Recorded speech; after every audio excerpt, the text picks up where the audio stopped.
What you breathe in, drink, and eat impacts your health, both short-term and long-term. The foods you eat every day contribute to the illnesses you experience. Today, we have two questions for you. One that only you can answer and one that we will answer for you. And that's coming up next.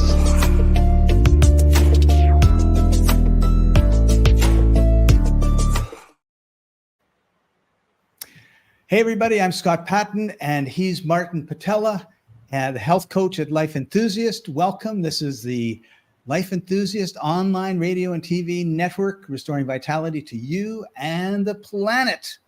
And the question Martin and I are going to answer is this.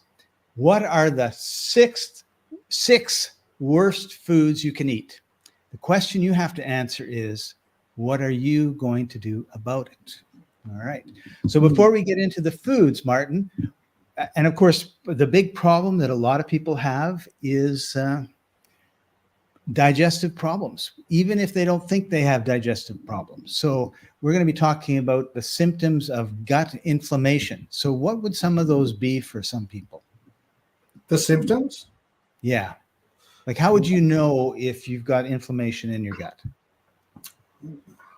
Well, there are different stages, right? So first the stomach. So if you have a heartburn, also known as gastroesophageal reflux, GERD. Acid reflux? Yeah, that heartburn, acid, that's the stomach not working right. Yeah. Bloating, right? You're actually, can I interrupt you for just a second? Of course you can. On the acid reflux, like I really know that if I eat the wrong food, like in 10 minutes, a little bit of a burp and I've got a burning sensation up my esophagus, right? Yes. And it's kind of like, I just have to remember to make a note somewhere, like, don't eat whatever that was, because it's like really fast for me. Yes, for some people it's very quick. And it's that the main thing is that the pH in the stomach controls whether the valve that's at the top of the stomach or bottom of the esophagus closes when the pH of the stomach is sufficiently low, enough strength of acidity.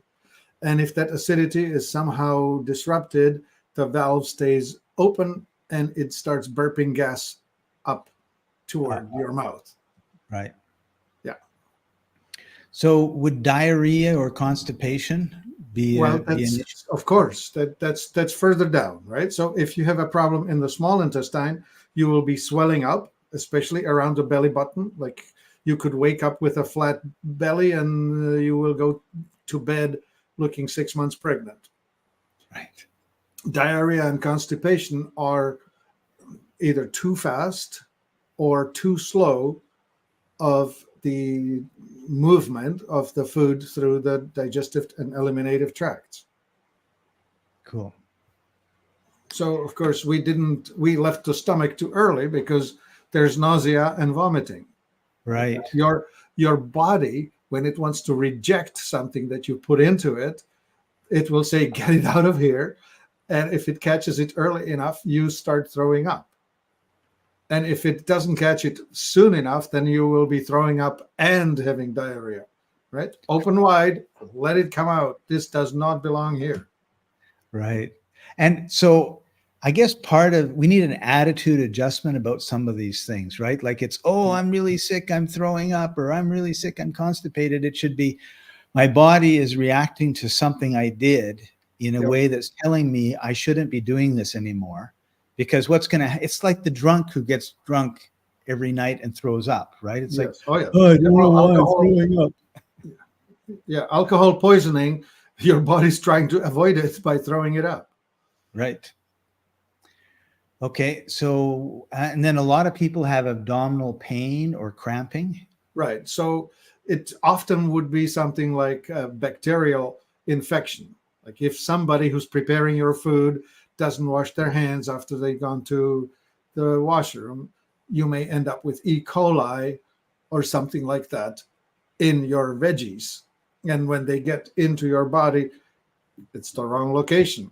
The E. coli is supposed to be living at the late stages of your colon, not in your stomach. So, yeah, cramping and stuff like that. That's part of things trying to work themselves out. And it's mostly the microbes, the bacteria living inside of you that are growing, probably producing gas. Like you could be producing hydrogen, methane, carbon dioxide. Those are all without smells. Or you could be producing other things like the HS, that's hydrogen sulfide or sulfide, I forget. I don't remember the name.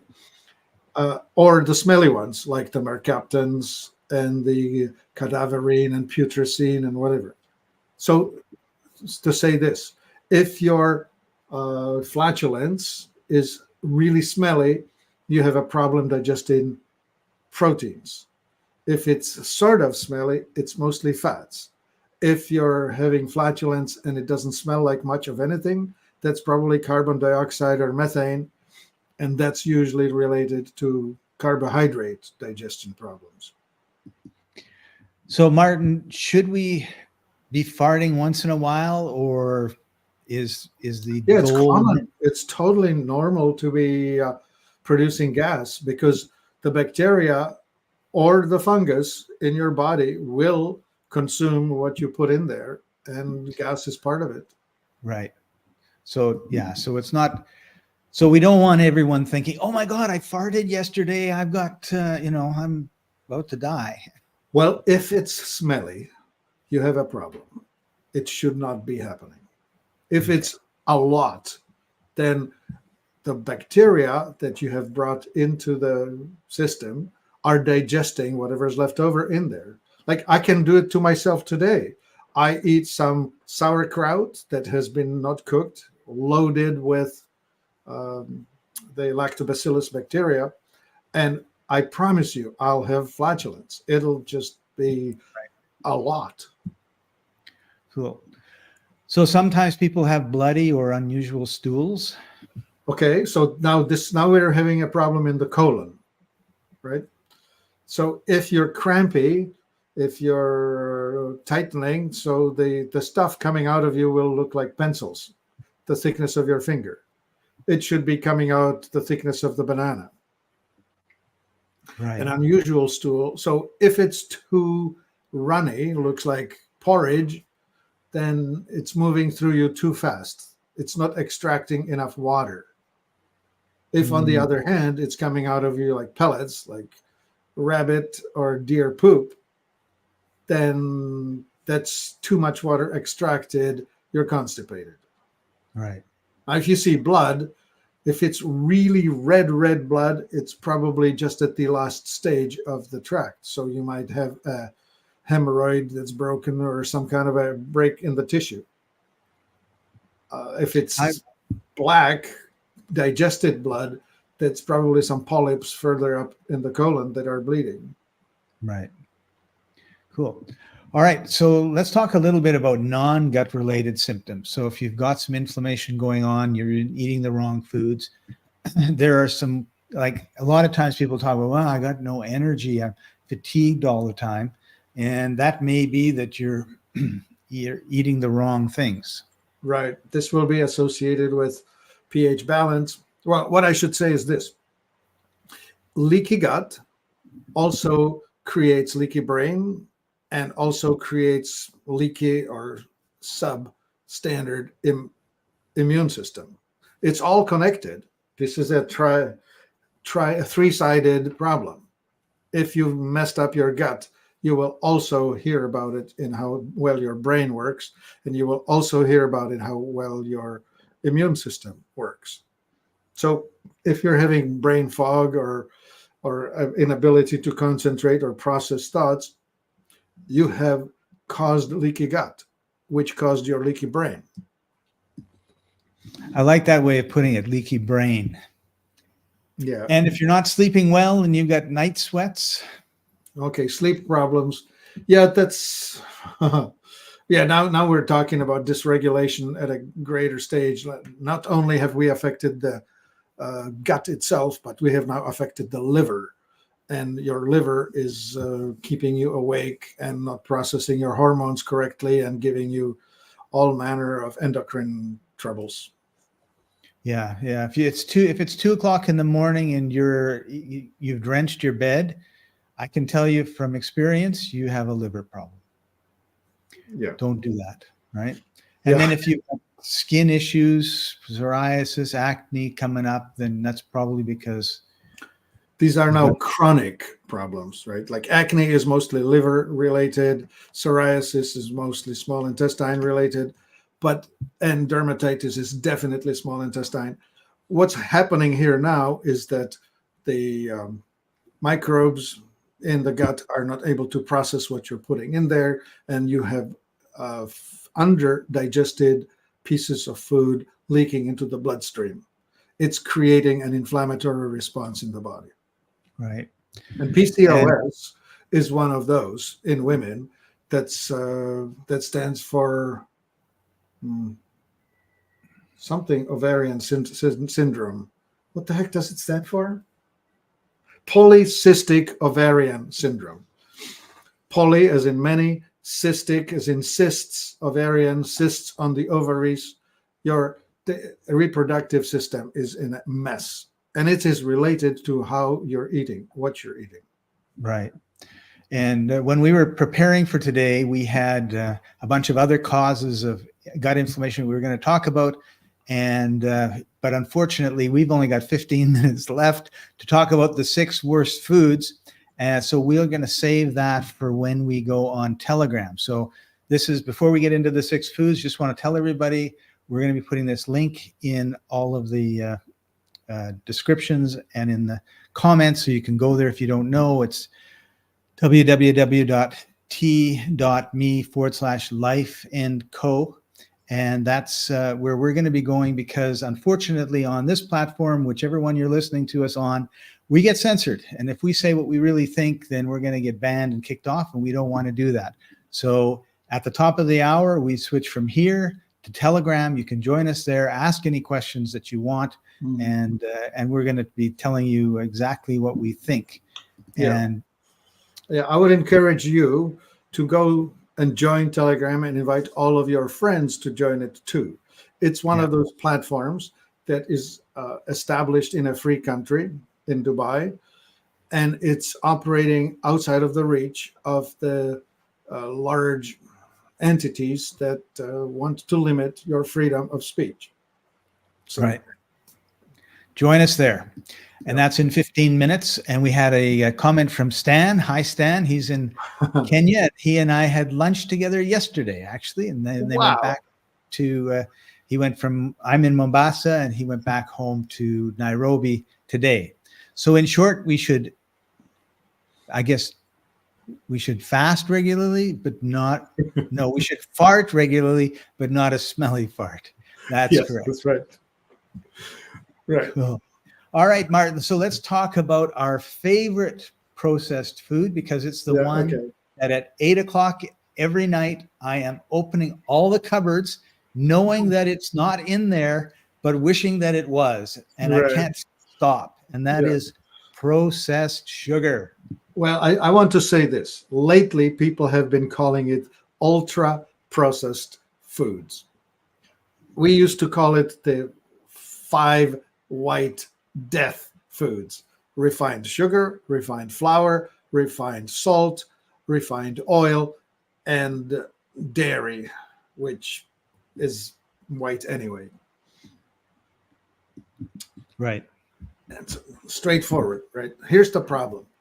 The way the policy of the government is formed, it's driven by large businesses. And the largest businesses are the pharmaceutical, the agrochemical, the farming itself, and so on. And they have a policy of supporting, subsidizing easily stored foods, which are wheat, soy, corn. Those are the most popular ones, probably barley and rye. But the wheat, soy, and corn are, I guarantee you, the worst. And dairy comes right along with it. Anyway, I'm interrupting you, Scott. What did you want to say? Oh, are you there? No, I'm here. I'm here. Sorry, I muted myself so I could give you the floor. So processed sugar is the one we wanted to talk about first. And of Right. course, a lot of these are, like you were saying, like the big five white things are they tend to be similar, but we don't want to talk about processed sugar in particular. Right. And so, sugar starts either as sugar cane or sugar beet. And first it becomes molasses. And molasses is still loaded with all kinds of nutrients. So if you're wanting to have something sweet, blackstrap molasses is great. Sugar from the cane, still in the raw state, is great, but it's actually nearly black, dark brown, kind of almost black. That stuff is still quite healthy. But once you refine it, you have stripped out all the minerals and other nutrients out of it. You're left with nothing but pure sucrose. Sucrose itself is two molecules, one glucose, one fructose, connected together. Right. Which, interestingly, is not nearly as bad nutritionally as starch itself. Starch that comes from corn, wheat, or rice, white rice, or did I mention soy? Yes. Right. So one of the sugars that is really popular now is high fructose corn syrup. And you just mentioned corn, which was what reminded me. Yeah, that's a man-made artificial thing. Sucrose has a glycemic index of 70. HFCS has 87. So it's actually more damaging to your overall metabolism or metabolic system than sugar itself. Right. So what we've taken is something that's not really, we've refined something into something that's not really good. We call that processed sugar, the white sugar that we see everywhere. And then what we've done is taken it to another level, and we've put it into all of our soft drinks and all of our sweets and everything else to give a bigger kick to our metabolic systems. Right. And just to give an example, right? A typical 12-ounce cola drink has the equivalent of sugar of about 15 oranges. So when you drink a 12-ouncer, which is not much, you can do several of those a day, you're eating the equivalent of 15 oranges. So if you were to sit down and eat 15 oranges to get the equivalent sweetness, you'd have a real hard time putting that into your body, right? Right. Really easy to do it in a single drink. And I think that's part of the problem, right? Is we've taken stuff and we've concentrated it so much that what was like, have an orange, no big deal, right? But when you have 50 oranges in 3 gulps, that's a big deal. Yep. There you go. So the next one is refined carbs. I know it's one of your favorites, and we've kind of talked a little bit in terms of the sugar and the flour and white rice and stuff. But yeah, so that's the issue here. Too much energy, not enough nutrients. Right. So here's my question, right? Let's be proactive now, Martin, and I'm going to put you on the spot.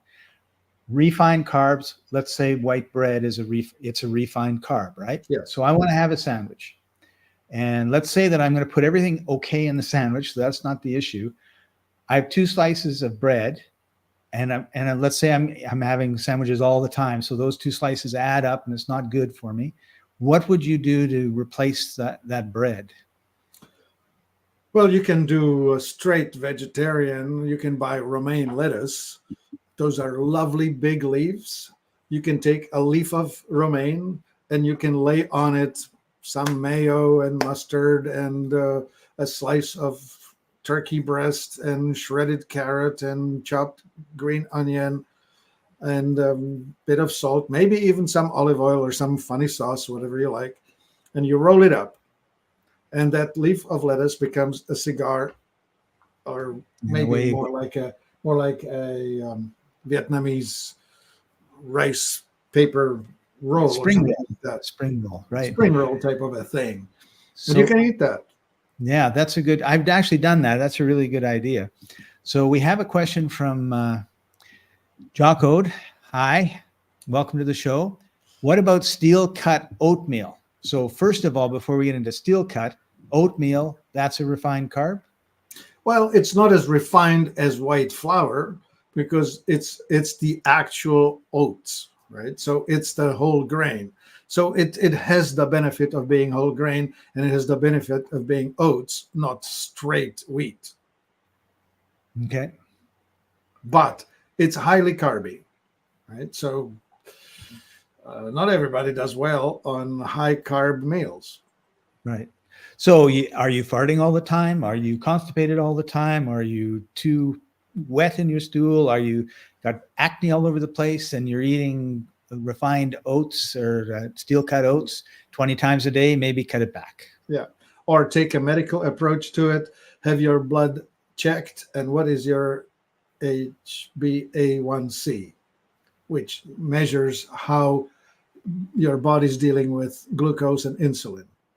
If your A1C levels are above 5.6, then you're heading into the pre-diabetic territory. And if it's above 6, then you are right there. And you need to do something before you're too far gone. Change your inputs. Yep. Ultra processed foods. Well, I missed gluten, but let's put gluten and ultra processed foods all together. Sure thing. Well, gluten is most richly present in wheat, and that is the substance that contains something called zonulin, which causes the leaky gut the most. Again, we have a problem in North America because most wheat is grown in the presence of glyphosate, Roundup. Right. And it's also the hybridized seed that has about 13% gluten rather than 6%, which is what used to be in the old school durum wheat. Like if you go to Italy and eat Italian wheat, you will have a lot less digestive problems relative to what you'll get from eating this super duper extra fancy, high protein, high gluten American wheat. Right. So Jocko has another comment. He says beta is 1,3 over 1,6 glucan for immunity.